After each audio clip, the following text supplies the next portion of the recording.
Welcome to the Paddle and Portage Podcast. On the road from Madison, Wisconsin. We are sitting in the Paddle and Portage studio, shop set up here to bring you how many interviews thus far from Canoecopia 2025, Joe Fredericks? I'm looking at 14. Over a year's worth if we do one a month. And that's the goal. We have come to value our time at Canoecopia a lot, primarily because of the people that are here and the relationships we've forged, and really notably the inspiration that we receive via the paddling community here. It only made sense through this collaboration with Darren Bush and Rutabaga to be the media entity at the event this year, that our job would be to bring you as many voices and stories from Canoecopia that we could possibly pack into one weekend. And not in the way we have in the past through little bits and pieces, through long-form audio and video interviews. Yeah, we'll be releasing those as we're describing, maybe once a month, maybe periodically a little bit more than that. Some are more timely than others in the topics that were covered. So as we release them, it's not in order of significance or importance or grandeur or anything like that. There would be some topical material in some of those that are going to start trickling out in video on the YouTube channel for Paddle and Portage as well as here on the podcast. In this snippet, we are going to bring you a little bit of an overview of the weekend because life has continued on even while we are here. Most notably on our drive through the north woods of Wisconsin, south of Lake Superior, via some correspondence with Darren Bush. We were trying to work out some logistics around our plans and schedules for the weekend, and Darren communicated to us that giving his attention to us was a challenge because he was dealing with a much larger, much more expensive problem occurring in real time at the border with Canada. I actually got to talk with Darren about that after the weekend, and what we're talking about are the tariffs and the situation with people bringing in boats and equipment from Canada to Canoecopia. Here's what Darren said. So I'm here with Darren Bush, and on Thursday I get a text message from Darren that basically says, Joe, keep your petty problems to yourself and leave me alone. I'm dealing with a $40,000 tariff situation.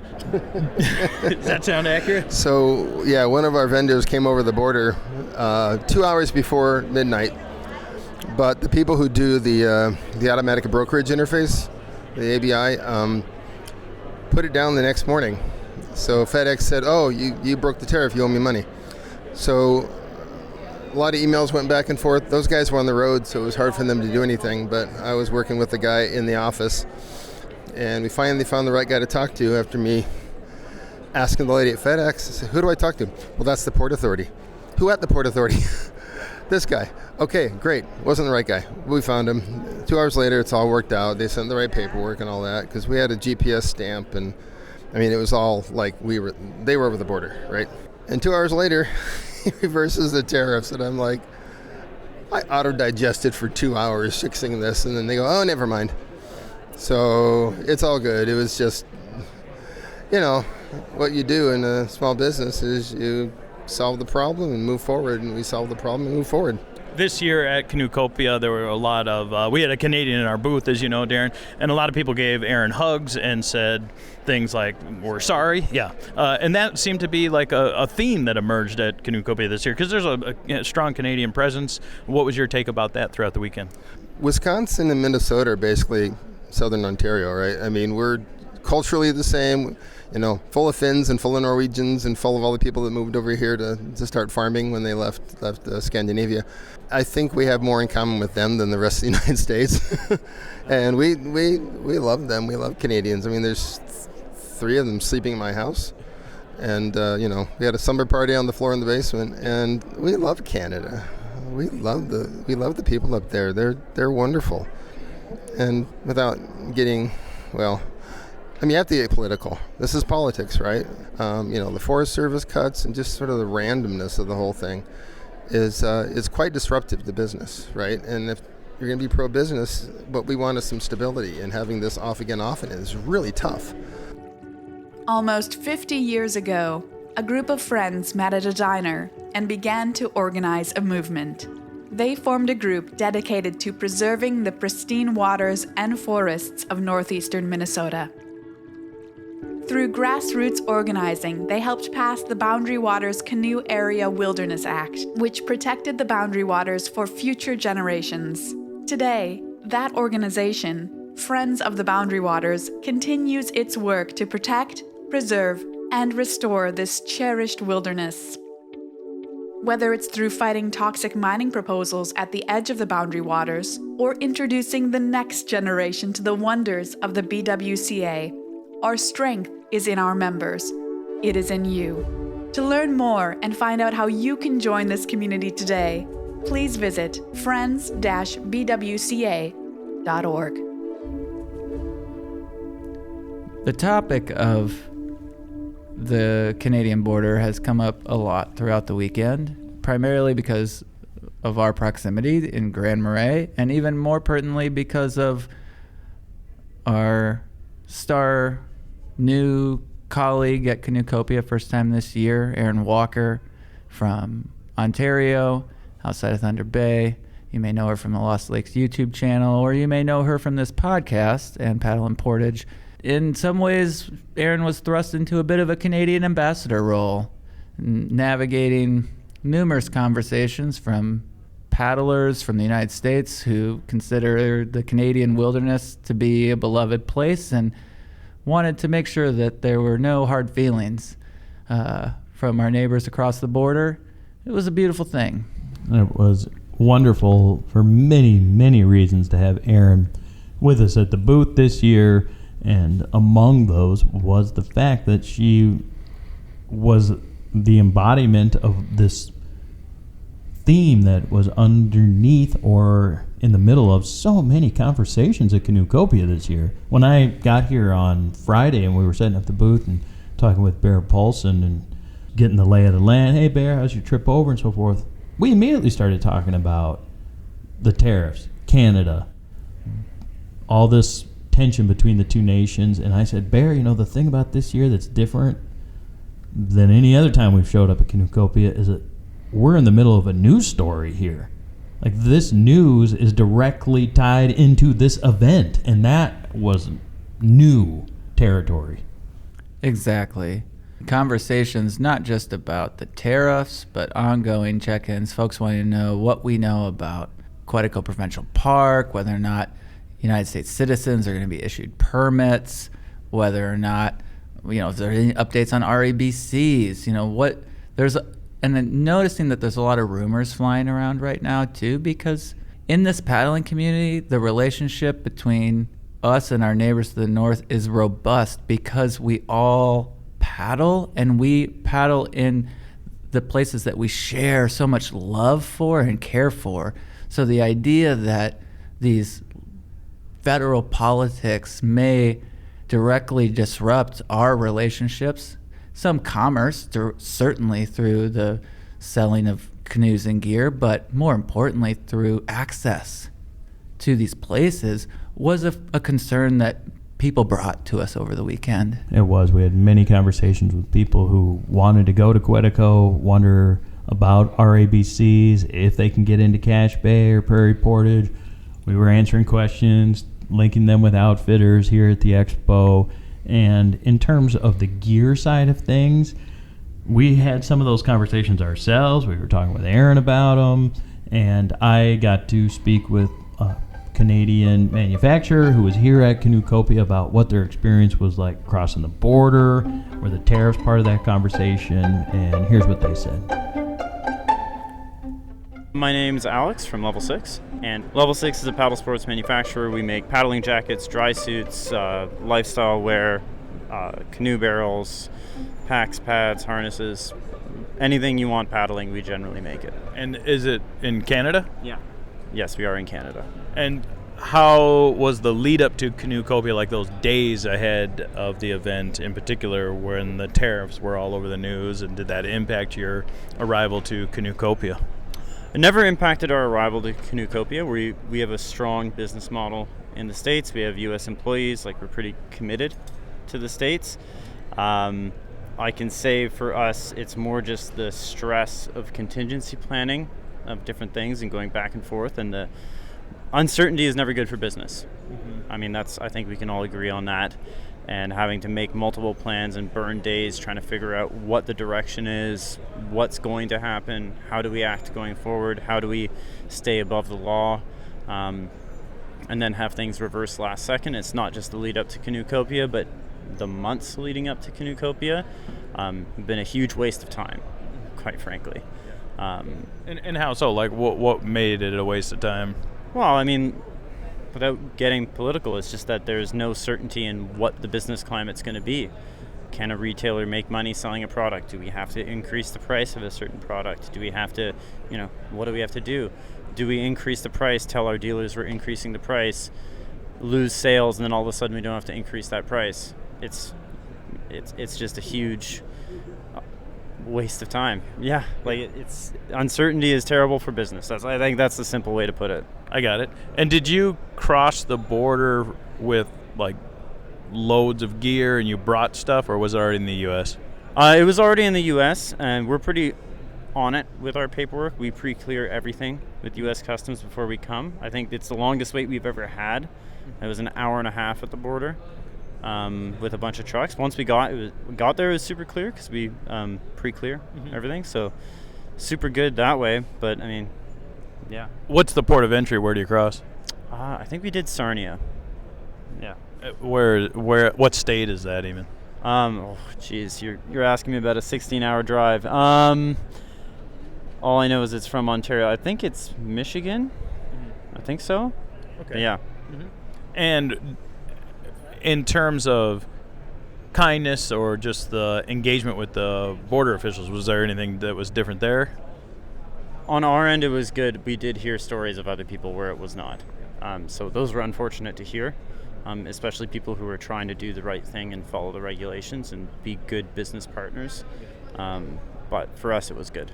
How about just the morale of the event itself, now that we're in the last day here of Canoecopia? Like, were people expressing different emotions toward you as a Canadian? Yeah, quite a lot.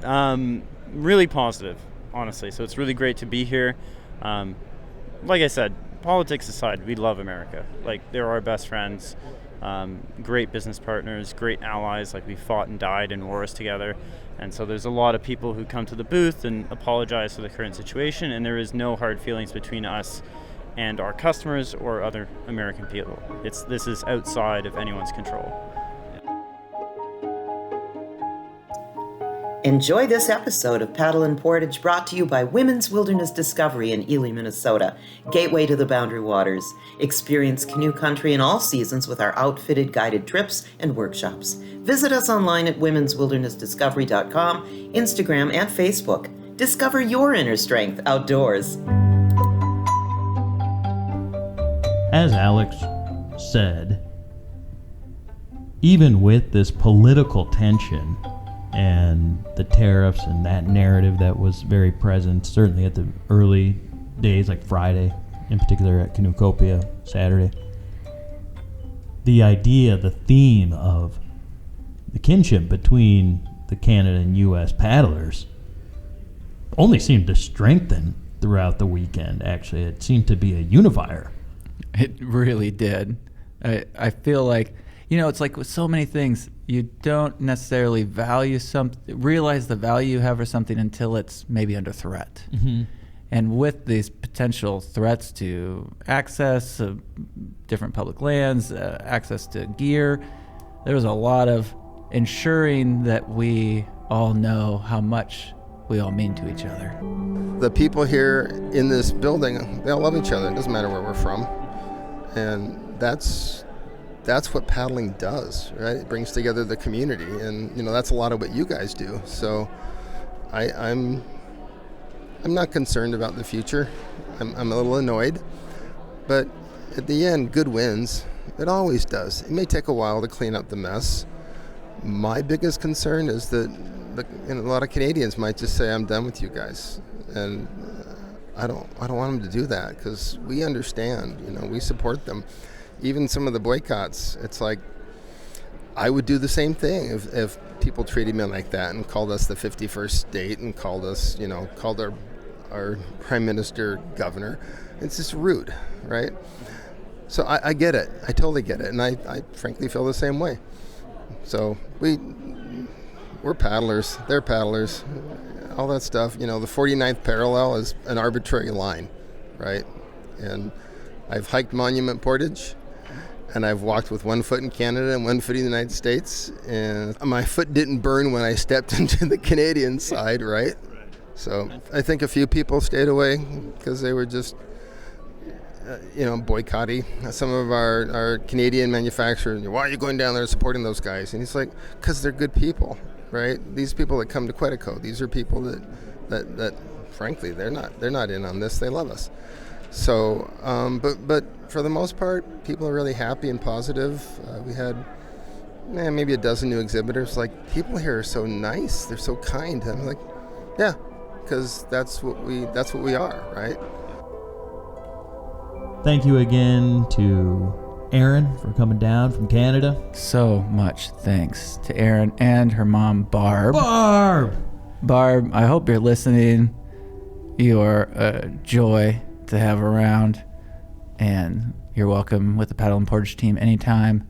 And Erin, you blew us away with your generosity, your kindness, and your love for our places.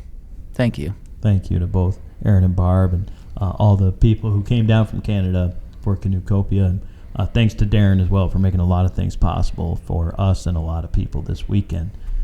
The other theme of the weekend, so we got the Canadian topic going on, was Cliff Jacobson.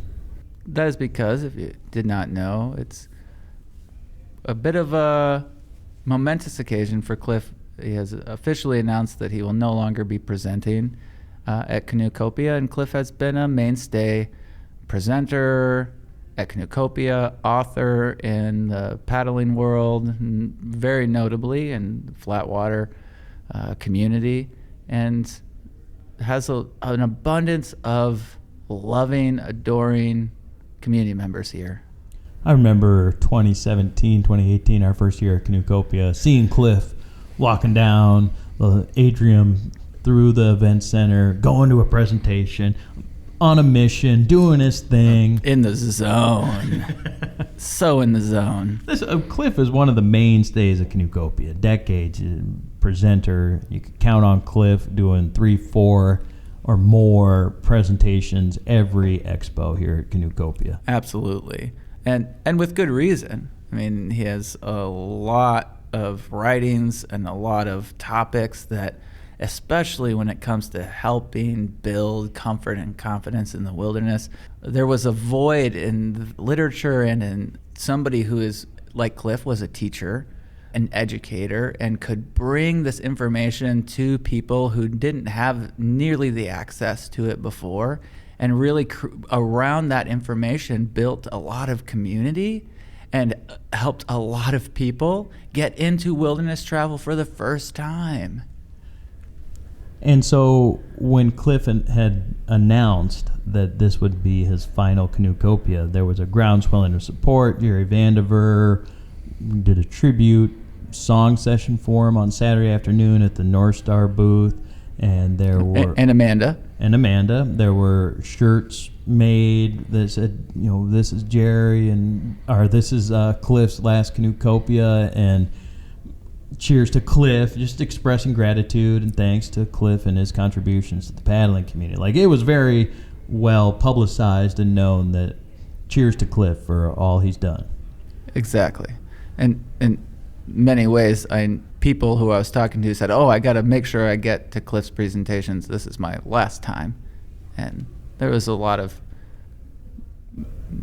sweetness around it. There was. And literally 20 minutes before his final presentation ever at Canoecopia, titled My Last Picture Show, a legacy of paddling and so forth, Cliff came and sat down with us here in the green room the recording studio that we have set up at Canoecopia, and talk with me. And we recorded stuff about it, and I'm talking with Cliff. I'm saying, Cliff, let's talk about your legacy. What this means is you're about to give your last presentation. And Cliff started to talk to me about cliff things. Any of these places where you have these wild rivers and you don't have rangers running around and designated campsites and portages and things like that, you're on your own and you're running at twice the speed. You screw up there, you may not come home alive. So in order to do those kind of trips, you have to have good skills.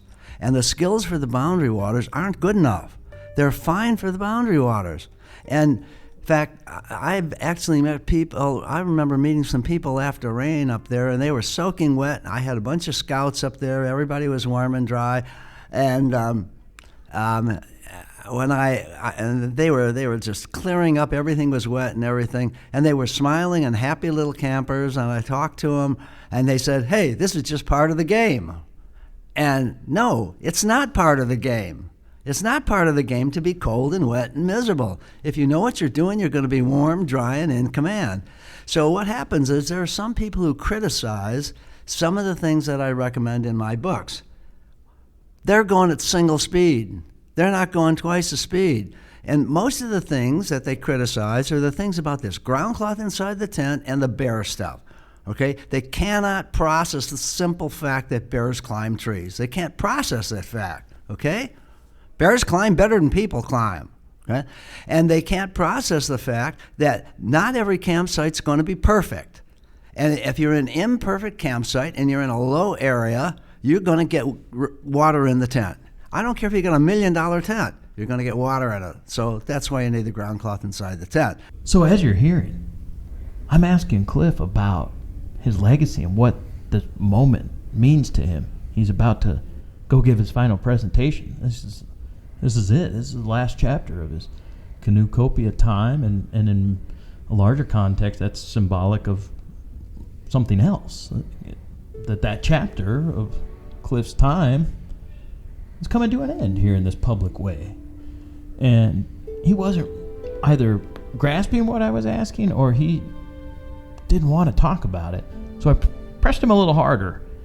So Cliff, I mean, I'm sure that a lot of our listeners have heard you say these things before. What I'm interested in, Cliff, is that it's 10 minutes until your final presentation at Canoecopia. Is that starting to land for you, that this chapter is coming to an end? No. Is that why you're avoiding No, because about I think, it's better to get off the horse when you can rather than when somebody has to put you on the horse. So, that's the first thing. The second thing is I really have a lot of other hobbies and interests too. So, and I'm not retiring from life. I'm still going to be canoeing and camping, okay? It was so interesting to be in this space with Cliff, and I could feel the tension kind of growing a little bit as he actually looked at his watch at one point, and he's seeing that it's 10 after 10, and he likes to be there around 10:15, 10:10, 10:15. His presentation started at 10:30, as we would too. Absolutely. And I could feel it growing in the room here, in the recording space, that this is ending, the podcast interview's ending, he's got to get going to his last show. But I finally got through to him, it felt like, when I was able to just say, Cliff, if you have this moment, this platform now to say what you want to say to the people who've come to all your presentations or have seen you over the years give presentations or bought your books, what do you want to say to them? And here's what he said. I mean, people have been just like, wow. I mean, like, this has been an incredible outpouring of support and love. And I want to thank all of those people. I want to thank all of you people who've been to my presentations and who read my books. And the only thing I can say is everything that I say in my presentations, everything I write in my books is deadly honest. It's not stuff that I steal from other publications. Everything in there I've done myself or my friends who are highly experienced have also done. So it works. The stuff works. You don't have to embrace all of it, but if you embrace some of it, it will take you to the next step where you can do some of these northern rivers, and I would encourage people to do that. The Boundary Waters is wonderful. If you've noticed, those of us who've done years and years in northern Canada and Alaska and whatever, we keep coming back to the Boundary Waters. We keep coming back, okay? Because it's a wonderful place. Now, people say to me, is the places you go, are these wild rivers any more beautiful than the Boundary Waters? And my answer is, sometimes. Most of the time, I would say they're maybe not as pretty. But sometimes they are so spectacular it blows your mind. But and then people think that it's just about the canoe trip. No, when you go to the Boundary Waters, it's about the canoe trip. When you go to northern Canada, yes, you have the canoe trip, but you also have caribou, muskox, grizzly bears, polar bears. You meet indigenous people, some of which who don't even speak English. In other words, you get a social experience that's beyond belief.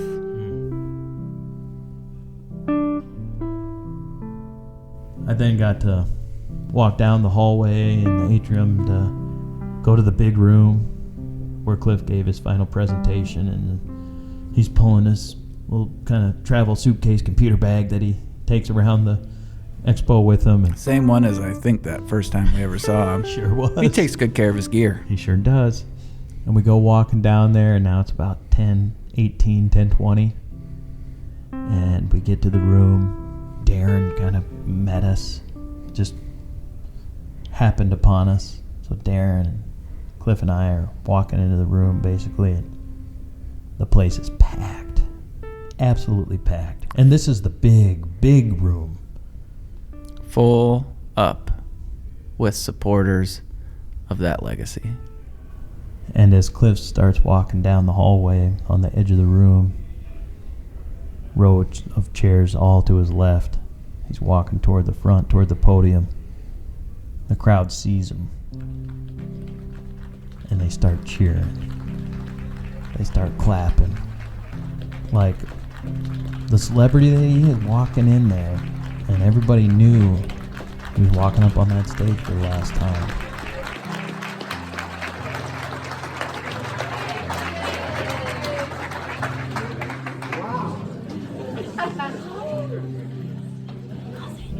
It was really an honor to be there and to experience that, like right there. Cliff is, I was a couple feet away from him and just could feel it coming off a cliff, and it was sinking in, and you could see it. And his daughter gave him a hug, and it was a moment. It was really a moment. And he gave his presentation, and I saw him later wearing a winter cap, and he was moving off into his next adventure and his next chapter. And here we are, recording this at Canoecopia.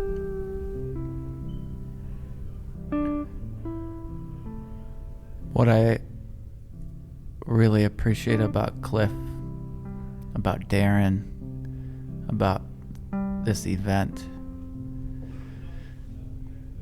is that, at least my read on it, is this is not actually about gear.